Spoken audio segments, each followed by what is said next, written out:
महेंद्रगढ़ की जनता के साथ हम शुरू करने जा रहे हैं कौन बनेगा मुख्यमंत्री का सिलसिला। ये हरियाणा प्रदेश भर कांग्रेस की कल है, लेकिन यहाँ महेंद्रगढ़ में हम मौजूद हैं। वो रामविलास शर्मा जी, टिकट काट दिया उनका, तो आपने ये सम्मान दे रहे हैं अपने सीनियर नेताओं को। देखिए, आपके तमाम दर्शकों का शहीद बाबा राव तुलाराम महेंद्रगढ़ की धरती पर मैं स्वागत करता हूं। आप तमाम दर्शकों को राम राम करता हूं। देखिए, भारतीय जनता पार्टी के पूर्व शिक्षा मंत्री, पूर्व प्रदेश अध्यक्ष रामविलास शर्मा जी, वो बहुत वरिष्ठ व्यक्ति हैं। उन्होंने पार्टी को खड़ा किया है। वो एक झंडा एक डंडा लेकर के चलने वाले व्यक्ति है। और आज उन्होंने भारतीय जनता पार्टी के वर्तमान के प्रत्याशी कंवर सिंह यादव जी को अपना आशीर्वाद दिया है।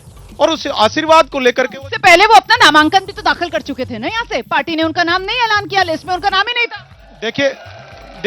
देखिए, भारतीय जनता पार्टी एक संगठन की पार्टी है। संगठन के प्रति उनका समर्पित भाव देखिए कि कोई जब भारतीय जनता बागी नहीं हुए, वो नहीं, बागी कहां है, नुकसान नहीं पहुंचेगा उनकी नाराजगी 1% नहीं है भारतीय। ठीक है, मैं आगे बढ़ रही हूँ, मैं कांग्रेस का रुख करूंगी। तरुण जी, आप मुझे जल्दी से बता दो, मतलब आपकी रणनीति को तो यहाँ पर बीजेपी ने एकदम पटखनी दे दी। यादव उम्मीदवार आपका महेंद्रगढ़ से, आप लोग सोच रहे थे कि रामविलास शर्मा को उतारेंगे, उन्होंने यादवी उम्मीदवार लाकर खड़ा कर दिया। मतलब मामला फंस गया कांग्रेस के लिए। बिल्कुल भी नहीं फंसा जी, बल्कि हमें कहीं ना कहीं ये महसूस हो रहा है कि अब हमारी लड़ाई जो है आधी रह चुकी है। कैसे? क्योंकि रामविलास शर्मा जी नो डाउट एक बहुत कद्दावर नेता थे। इस इलाके में उनका मान और सम्मान था। मैं आपको एक चीज बताना चाहता हूँ आज आपके चैनल के थ्रू, एक इतने बुजुर्ग व्यक्ति को, इतने सीधे लीडर को हमने अपने आंसू बहाते हुए देखा है इस महेंद्रगढ़ की धरती के ऊपर। और ये बात बहुत दूर तक जाएगी, आप याद रखिएगा मेरी बात।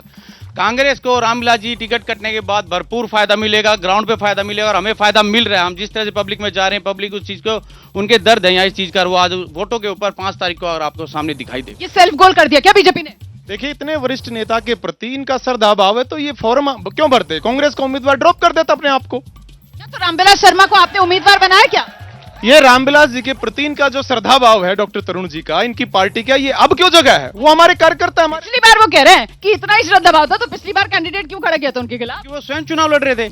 अगर वो चुनाव नहीं लड़ते तब की बात थी। देखिए, दूसरी बात है यहाँ विकास की और काम की। राव दान सिंह जी के टाइम में 2004 से 14 तक महेंद्रगढ़ में ऐतिहासिक काम हुआ है। इस बारे में आप जाकर जनता से बार बार पूछ सकते हैं। इसके अलावा आज तक इतना काम कभी नहीं हुआ। दान सिंह जी तो अभी भी विधायक है यहाँ के, क्या काम हो गया यहाँ पर, उस पर मैं आगे आऊंगी। लेकिन आप मुझे बताओ कि यहाँ फिलहाल आप उम्मीदवार हो और लड़ाई ऐसा लग रहा है कि महेंद्रगढ़ में पूरा का पूरा मामला कांग्रेस वर्सेस बीजेपी का ही रहता है, तो फिर आईएनएलडी के क्या चांस? अब की बार बीजेपी और कांग्रेस ये तो मिलकर के लड़ रहे हैं। एक साइड मिले हुए हैं, बी टीम तो आपको कहा जा रहा है प्रदेश भर में। ये दोनों मिलकर के लड़ रहे हैं। एक साइड में मैं हूँ, एक साइड में ये हैं। जीत हमारी पक्की है। और जो अभी ये कह रहे थे भाई हमारा पवन भतीजा कि रामविलास जी हमारे कद्दावर नेता हैं, तो फिर कद्दावर नेता का क्या हाल महेंद्रगढ़ में हुआ है ये पूरी जनता जानती।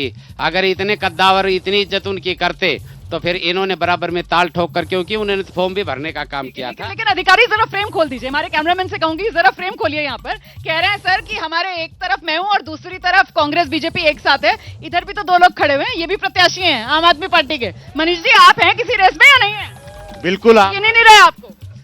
नहीं, उनके गिनने से ना गिनने से फर्क नहीं पड़ता। लोकसभा चुनाव में उनके वोट और हमारे वोट को अगर देखो तो हम एक सीट पे 5 लाख से अधिक वोट लेते हैं, और वो सारी की सारी 10 सीटों के उनके वोट मिला ले तो भी लाख का आंकड़ा पार नहीं करते। इस वक्त जवाब देना है, इस पर जवाब देना है।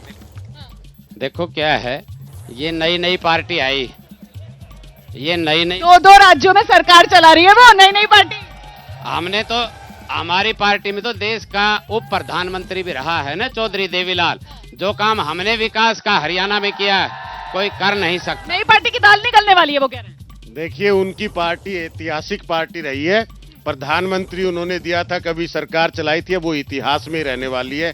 आज का जो उनका वोट शेयर उससे समझ में आता है। वर्तमान में भारतीय जनता पार्टी 10 साल का शासन कर चुकी है। भारतीय जनता पार्टी में महेंद्रगढ़ का वही हाल रहा। कांग्रेस का राज हम देख चुके हैं। मैं ना अभी महेंद्रगढ़ के मुद्दों पर आऊंगी, विस्तार से आप अपनी बात रखिएगा। लेकिन पहले जरा जेजेपी के नेता हमारे साथ मौजूद है, अजय चौधरी जी। आप बस अपनी अटेंडेंस लगाने के लिए यहाँ पर मौजूद है। रोमाना जी, सबसे पहले तो अहिरवाल की इस धरा पर आपका नंदन वंदन अभिनंदन और खैर बहुत शुक्रिया। इस्तकबाल। जैसा कि आपने कहा, डिबेट की शुरुआत में जो मुद्दे आपने दोनों उठाए, उन्होंने ये साबित कर दिया कि आप देश के बेहतरीन एंकर हैं। यही यहाँ के मुद्दे हैं। पंडित रामविलास शर्मा जी का मुद्दा जो आपने उठाया, और राव इंद्रजीत को जो आपने क्षेत्र का सबसे बड़ा नेता बनाया। जिस तरह से राव इंद्रजीत जी को 4-5 बार उन्होंने लोकसभा के चुनाव जीते और उन्होंने कैबिनेट मंत्री तक नहीं बनाया गया, और जिस तरह रामविलास शर्मा जी हर चुनाव में डालनवास और यहाँ पर एक गांव है बलाना, वहां की पहाड़ियों में चीफ मिनिस्टर की कुर्सी घुमा देते थे कि चीफ मिनिस्टर की कुर्सी पहाड़ियों में घूम रही है, अब की बार मैं बनूंगा। इस चक्कर में लोग पब्लिक वोट डालती थी। अब उनकी टिकट काटना भारतीय जनता पार्टी के लिए बड़ा नुकसान साबित होगा। यहाँ पर बीजेपी को घेर रहे हैं कांग्रेस भी और वहां पर जेजेपी भी कि भाई मुख्यमंत्री की कुर्सी को लेकर ये जिस तरीके का खेल खेला गया, रामविलास शर्मा, राव इंद्रजीत, भारी पड़ने वाला है।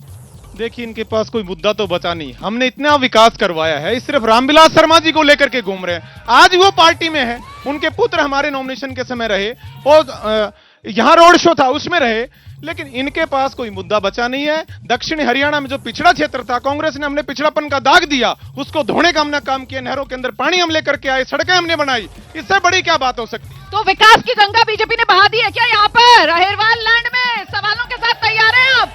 किसका सवाल? हाँ जी, सवाल पूछिए। मेरा सवाल भाई साहब से ही है। बीजेपी से एक सवाल है। 10 साल की में महेंद्रगढ़ डिस्ट्रिक्ट में 108 सरकारी स्कूल बंद कर दिए। केजरीवाल सरकार सरकारी स्कूल बना रहा है, ये सरकारी स्कूल बंद कर रहे हैं। 108 सरकारी स्कूल 10 साल के अंदर।